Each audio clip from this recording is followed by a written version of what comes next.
오늘도 거룩한 일상을 살아가고 계신 우리 광주제일 공동체 믿음의 식구 여러분 환영하고 축복합니다. 오늘부터 열왕기하 19장 그리고 다음 주 화요일까지 열왕기하 25장까지의 내용을 살펴보게 될 텐데요.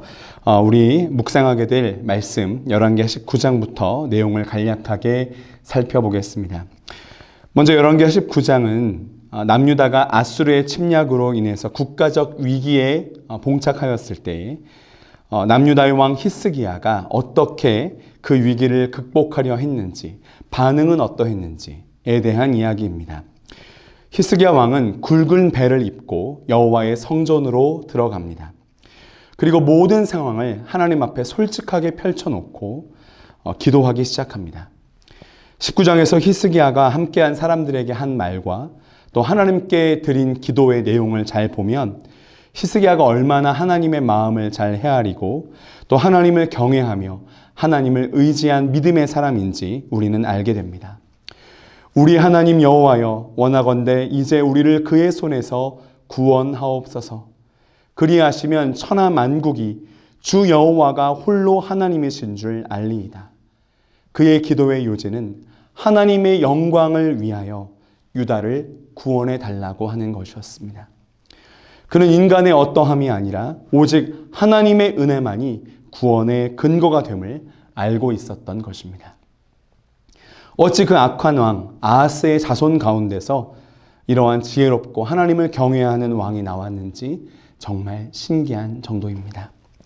하나님께서는 히스기야의 기도에 응답하여 해 주셨으면 물론이요, 아수르의 퇴각과 유다의 구원을 약속하십니다.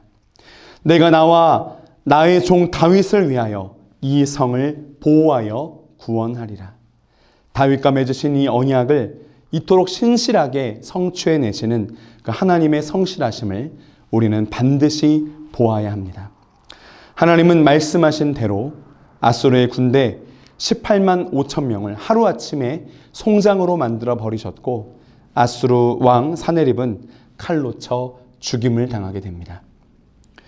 그 다음 열왕기하 20장의 말씀입니다. 남유다의 히스기야 왕이 죽을 병에 걸리게 됩니다. 이사야 선지자가 히스기야에게 내가 죽고 살지 못하리라고 분명하게 말합니다. 그때 히스기야가 심히 통곡함으로 눈물을 흘리며 간절히 하나님을 의지하며 기도합니다. 물론 하나님께서는 그 히스기야의 기도를 들으시고 그의 생명이 연장될 것을 약속하시면서 그 증표로 해시계의 그림자가 10도 뒤로 물러나는 이적을 보여주셨습니다. 그러나 그 이후 그는 유다와 동맹을 맺고 아수르를 대항하려 한 바벨론 사절단에게 유다의 부강함을 자랑하고 맙니다. 이는 그가 하나님의 은총을 망각하고 하나님보다 자신의 군사력과 경제력을 더 신뢰했던 교만한 행위였습니다. 이사야 선지자는 그러한 히스기야를 책망하고 훗날 유다가 바벨론에게 멸망당할 것을 예언합니다. 히스기야가 죽고 그 아들 므낫세가 왕이 됩니다. 그 다음은 열왕기하 21장입니다. 히스기야가 죽고 그의 아들 므낫세가 왕이 되자 상황은 급변하여서 남유다의 멸망이 점점 구체화되어 갑니다. 므낫세는 그 아버지 히스기야가 헐어버린 산당들을 다시 세우며 바알과 아사레를 비롯하여 온갖 우상들을 섬기기 시작합니다. 아버지 히스기야의 종교개혁이 무색해졌을 만큼 가증한 죄악들이었습니다. 이러한 악행은 그 다음 왕 아몬까지 그대로 이어지게 되는데요. 그렇게 므낫세와 아몬은 유다 멸망의 핵심 인물이 되어버립니다.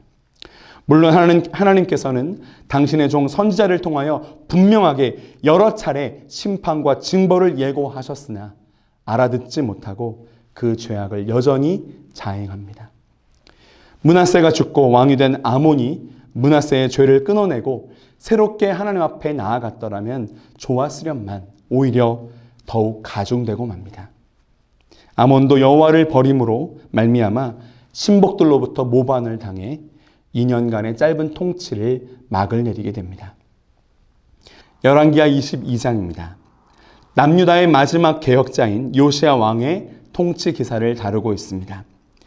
요시야는 8살, 8세의 어린 나이로 왕위에 올랐지만 다윗의 정직한 길로 행하여 경외함으로 하나님을 잘 섬겼으며 하나님을 향한 사랑과 열심으로 성전을 수리하게 됩니다.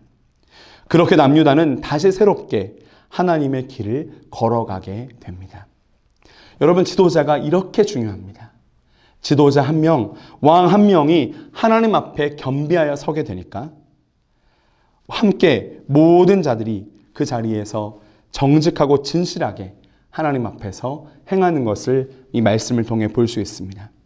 그래서 우리는 우리 공동체를 위해서, 우리의 지도자를 위해서 더욱 열심히 기도해야 합니다.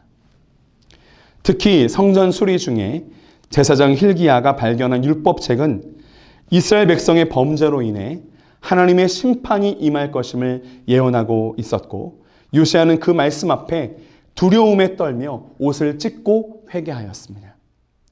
여선지자 훌다는 유다의 범죄로 인한 하나님의 진노의 심판을 예언하였으나 회개한 요시야 왕에 대해서는 환난을 당하지 않을 것이라는 축복의 말씀을 선고합니다. 열왕기하 23장으로 이어집니다. 열왕기하 23장은 요시야 왕의 본격적인 개혁 기사를 다루고 있습니다. 하나님의 율법책을 발견하고 회개한 요시야 왕은 노소를 막론하고 모든 백성을 모아 하나님 앞에서 언약을 갱신하였습니다. 백성은 다 그 언약을 따르기로 합니다. 정말 아름답고 선한 장면이죠.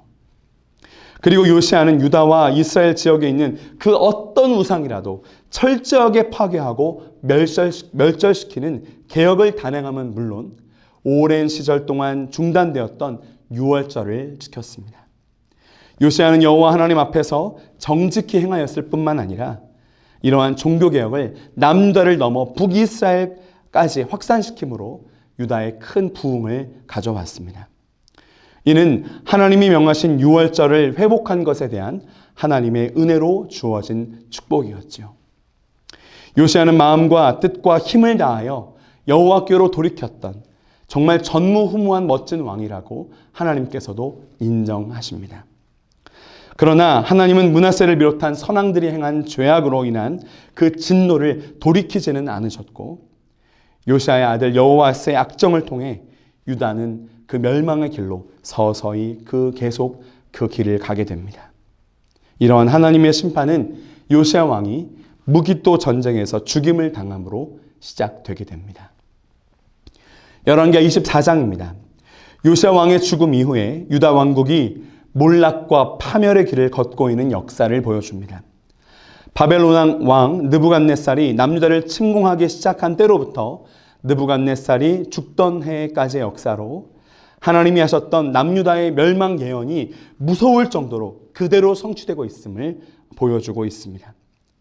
요시야 왕의 개혁에도 불구하고 그의 뒤를 이은 왕들 여호야김, 여호야긴, 시드기야까지 모두 하나같이 하나님의 뜻을 버리고 열조의 악행을 본받아 범죄를 저질렀습니다.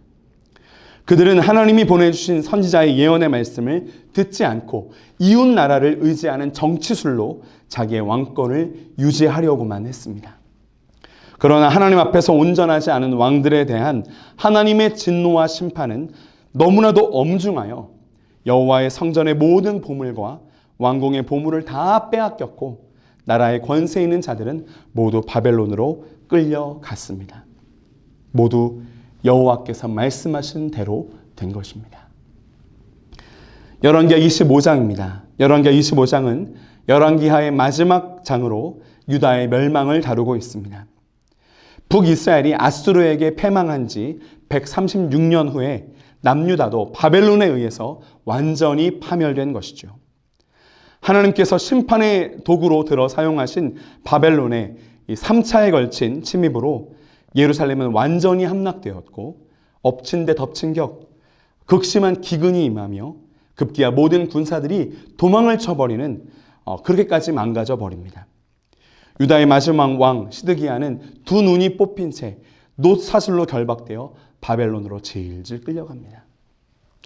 예루살렘 성전과 왕궁과 모든 집은 물론 성벽까지도 완전히 회파되었고 성전 기물들은 모두 바벨론으로 옮겨졌습니다. 이는 무엇을 의미합니까? 하나님의 영광이 이스라엘을 떠나버렸음을 의미하는 것입니다.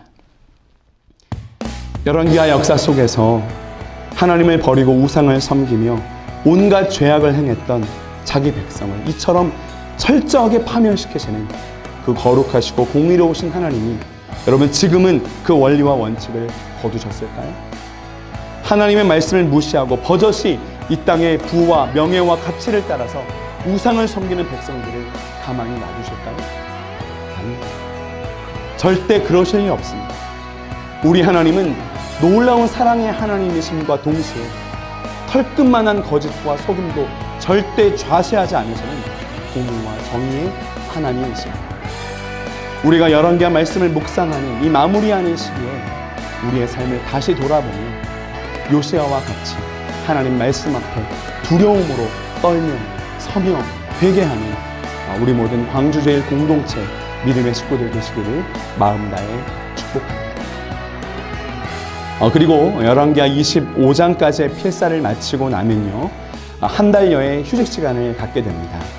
10월 첫 번째 주간부터 다시 역대상 필사로 시작하게 되는데요. 이 시간이 다시 힘을 내는 안식의 시간이 되면 좋겠습니다. 우리가 필사를 잠깐 쉬는 동안에는 우리가 신약의 마가복음과 로마서의 말씀으로 또 주 앞에 나아가도록 하겠습니다. 그러면 이 강의를 마지막으로 우리 10월 역대상 기간 강의로 다시 만나겠습니다. 사랑합니다. 감사드립니다.